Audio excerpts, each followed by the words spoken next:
Welcome back. New at 11 o'clock, we know that modern genetic testing has opened new doors in solving cold cases, and there is one case remaining elusive to solve in Atlanta's history, the Atlanta child murders. And the hope is new DNA technology will connect dots never completely tied together. They're finally answering who is the real killer of all those children, and did Wayne Williams act alone? CBS 46's Haley Mason sits down with families and investigators on this monumental push for clarity.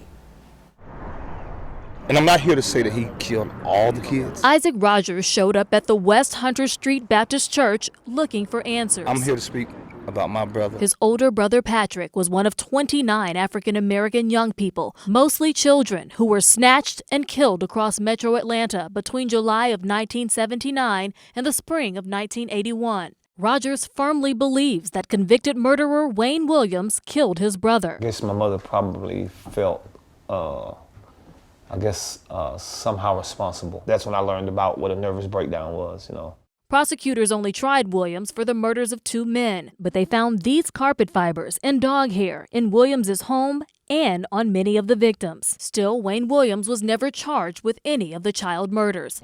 Mayor Keisha Lance Bottoms has asked for all possible evidence to be retested. It's an obligation that we have. What we've got is years of boxes and evidence. CBS 46 was granted special access to the evidence room at the Atlanta Police Headquarters, given the explosion of cold cases now being solved through genetic genealogy DNA. Families are hoping something will come of this. You're talking about clothing items, if we can find them. We're talking about any items that might have been touched. The district attorney and mayor are considering sending the evidence to a private genetic DNA lab, where CeCe Moore has become a leading expert in solving cold cases through ancestry tests. So we can use second, third, fourth cousins and beyond to reverse engineer the family trees of an unknown DNA contributor. Hearts are still broken. For Isaac and so many others, the hope is that this effort will bring answers, justice, and finally some closure. I don't get my hopes up too high, but now that I see it's actually gaining some traction and something could actually possibly come of this, I'm happy to be here to see it.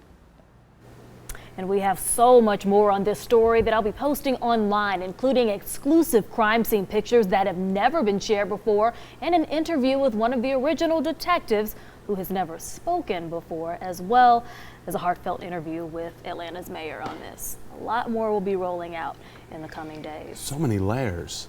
I mean, this must have been a lot of work for you to try to not only connect the dots, but detangle after all of these years. A lot of layers, a lot of emotion, a lot of theories that have been unproven, and that's why this new testing effort is so important. And we knew with the technology out there that there's just a realm of possibilities that haven't been tapped into yet, and that's what these families are hoping for. It's going to take some time, 2 months, even years? Possibly years, but right now the mayor's focus is healing for the family. She's working on putting together a monument, a memorial of some sort, listing the names of all the children, and she's forming that committee working on that project right now. So we're hoping to hear more on that in the next week. They deserve to be remembered. They do. We'll have all this on our website coming up in the next few days. Nice job, Haley. Thank you. All.